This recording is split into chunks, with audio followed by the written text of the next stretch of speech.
আসসালামু আলাইকুম সম্মানিত ভিউয়ার্স, সবাইকে স্বাগত জানাচ্ছি আরএমজি টেকনিক্যাল সলিউশন চ্যানেলে। আজকের ভিডিওতে আমি দেখাবো কিভাবে এরকম একটি ডেনিম জ্যাকেটের বাটন এবং হোলের প্লেসমেন্ট মার্কের প্যাটার্ন বানাতে হয়। প্রথমেই আপনাকে বাইরের স্পেক দেখে মেজারমেন্টগুলো ভালোভাবে বুঝে নিতে হবে। আমার এই স্যাম্পলটিতে ফার্স্ট বাটন প্লেসমেন্ট কলার জয়েন থেকে 118 দূরে, সেকেন্ড বাটন ইয়ক জয়েন থেকে 1.5 ইঞ্চি দূরে এবং লাস্ট বাটন বটম থেকে 2.5 ইঞ্চি দূরে। আর মাঝখানের বাটনগুলো সমানভাবে ব্যালেন্স করে দিয়ে দিতে হবে। এবারে প্যাটার্নটি কীভাবে খুব সহজভাবে বানানো যায় এই বিষয়টি আপনাদের সুন্দরভাবে বুঝিয়ে দেবো। তার আগে সম্মানিত দর্শক, এই ধরনের গার্মেন্টস রিলেটেড টেকনিক্যাল ভিডিও পেতে আমার চ্যানেলটিকে অবশ্যই সাবস্ক্রাইব করে রাখবেন।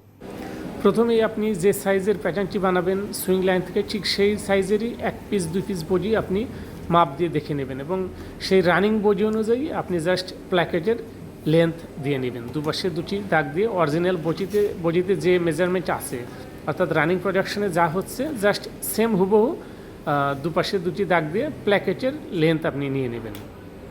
আমি চাইলে মেজারমেন্ট শিট দেখে টোটাল লেন্থ নিতে পারতাম, বাট এটা যেহেতু সুইং লাইনে কাজ হবে, ম্যানুফ্যাকচারিং অ্যালাউন্সের ব্যাপার স্যাপার থাকে, এটি ছোটো বড় বিভিন্ন রকম হতে পারে, এটা খুব স্বাভাবিক ব্যাপার। সুইং লাইনে কাজ করতে গেলে মেশিনের প্রেশারে 1418 কম বেশি হতেই পারে। সো রানিং বডি থেকে আপনি জাস্ট মাপটা নিয়ে নেবেন।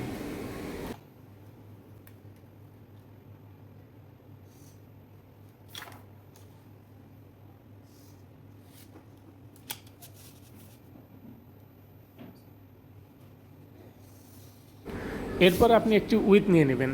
এটা আপনি আপনার ইচ্ছা মতো নিতে পারেন, 5 সিএম 6 সিএম 7 সিএম জানেন, কোনো প্রবলেম নেই। আপনি চাইলে প্ল্যাকেটের যে উইথ আছে স্পেকে সে অনুযায়ী আপনি নিতে পারেন।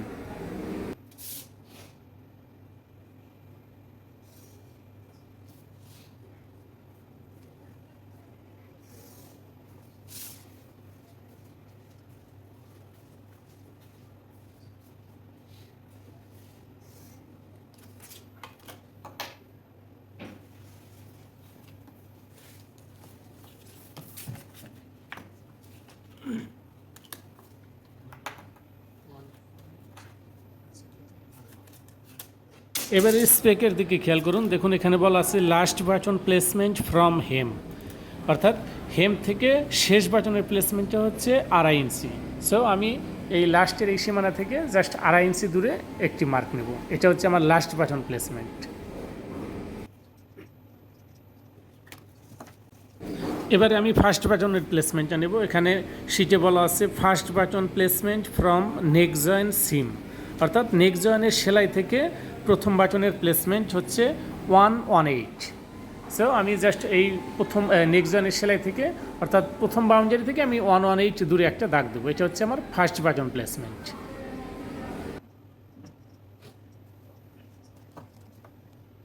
এবারে আমি ইয়োকের প্লেসমেন্টটা নেব, অর্থাৎ আমার প্ল্যাকেটের নোজটা প্রথম বাউন্ডারির সাথে ধরে ইয়োকের লব যেখানে সেখানে আমি একটু মার্ক করে ইন্ডিকেট করে নেব। ব্যাস ইন্ডিকেট করে নিলাম। এবারে এই ইয়োকের লব থেকে আমার দ্বিতীয় বাটনের প্লেসমেন্টটা শিটে বলা আছে, এখানে বলা আছে second button placement below yoke seam, অর্থাৎ ইয়োকের সেলাই থেকে দ্বিতীয় বাটনের অবস্থান 1.5 ইঞ্চি লেখা আছে। সো আমি এই দাগ থেকে 1.5 ইঞ্চি নিচে আর একটা দাগ দেবো আমার সেকেন্ড বাটন প্লেসমেন্টের জন্য। এরপর মাঝখানের বাটনগুলোর ব্যাপারে বলা আছে মিডল বাটন ইভেনলি স্পেসড, অর্থাৎ মাঝখানের বাটনগুলো ব্যালেন্স করে দিতে হবে সমানভাবে। এখানে আমার 39 সিএম জায়গা আছে, যেহেতু দুইটা বাটন হবে, সো আমি 39কে 3 দিয়ে ভাগ করব, 13 সিএম পেলাম। ব্যাস আমি 13 সিএম দূরে বাকি দুইটা মার্ক করে বাকি দুইটা বাটন মিডল বাটনগুলো আমি এখানে ইন্ডিকেট করে মার্ক করে দেবো। ব্যাস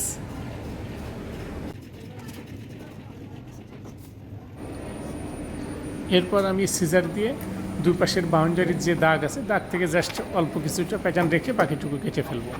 1/2 ইঞ্চি বা 1 ইঞ্চির মতো রেখে বাকিটা সুন্দরভাবে কেটে নিতে হবে।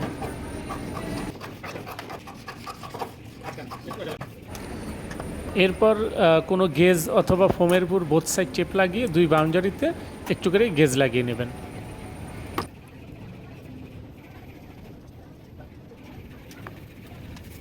দেখুন রানিং বডির প্ল্যাকেটের লেন্থ এবং আমার প্যাটার্নের লেন্থ কিন্তু সমান আছে। এরপর লাইনে কিভাবে মার্ক করতে হবে এই বিষয়টি আমিও সুন্দরভাবে দেখিয়ে দেব, অবশ্যই আমার ভিডিওটি দেখতে থাকুন।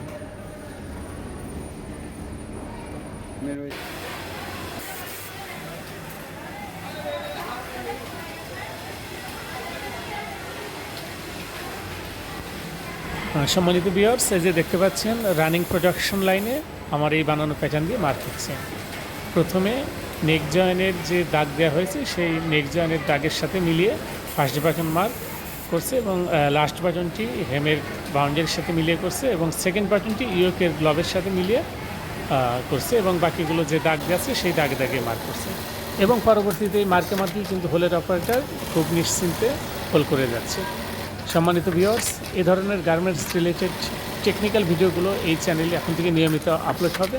সো এই ধরনের ভিডিও থেকে যদি আপনার বিন্দুমাত্র লাভবান হয়ে থাকেন সেক্ষেত্রে আমার চ্যানেলটিকে অবশ্যই সাবস্ক্রাইব করে পাশে থাকবেন।